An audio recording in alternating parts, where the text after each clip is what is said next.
آج ہم ایک تمثیل پر غور کریں گے جس کا عنوان ہے آزادی کی چابی۔ بادشاہ کے پرانے دوستوں کو پڑوسی ملک میں کسی بات کی بنا پر ناپسندیدہ اقرار دے کر انہیں قید کر لیا گیا۔ بادشاہ ان کو ان کے دکھ میں چھوڑنے کے لیے تیار نہیں تھا اور انہیں آزاد کروانے کا فیصلہ کیا۔ قیدیوں کو ایک مضبوط ٹاور میں قید کیا گیا تھا جس کا دروازہ صرف اندر ہی کھولا جا سکتا تھا۔ بادشاہ نے اپنے بیٹے کو اپنے دوستوں کو آزاد کروانے کے لیے بھیجا۔ اس نے جیلر پر قابو پا کر اس کے ہاتھ پاؤں باندھ دیے، پھر اس نے وہ چابی دوستوں کو اندر کی طرف پھینک دی۔ دوستوں نے چابی کی طرف دیکھا اور اس پر بحث کرنے لگے ان کو اس کے ساتھ کیا کرنا چاہیے۔ بادشاہ کے بیٹے نے زور دیا کہ وقت بہت محدود ہے اور انہیں جلدی سے دروازہ کھولنا چاہیے، لیکن انہوں نے دروازہ کھولنے کی بجائے ایک دوسرے سے بحث جاری رکھی۔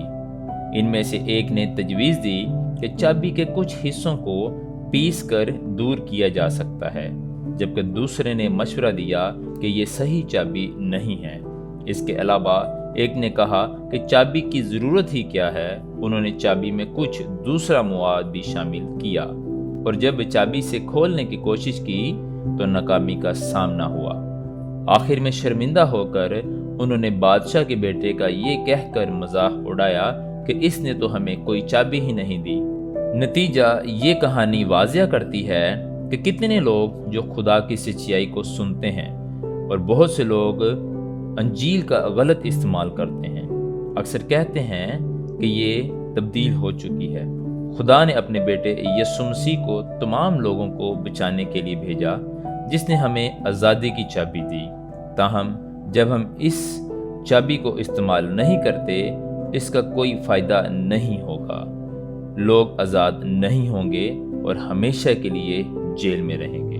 ہماری مزید ویڈیو دیکھنے کے لیے ہمارے یوٹیوب چینل اور فیس بک کو دیکھیں اور اپنی غلط فہمی دور کرنے کے لیے ہمارے اس جی میل اور ہمارے اس واٹس ایپ نمبر پہ رابطہ کریں۔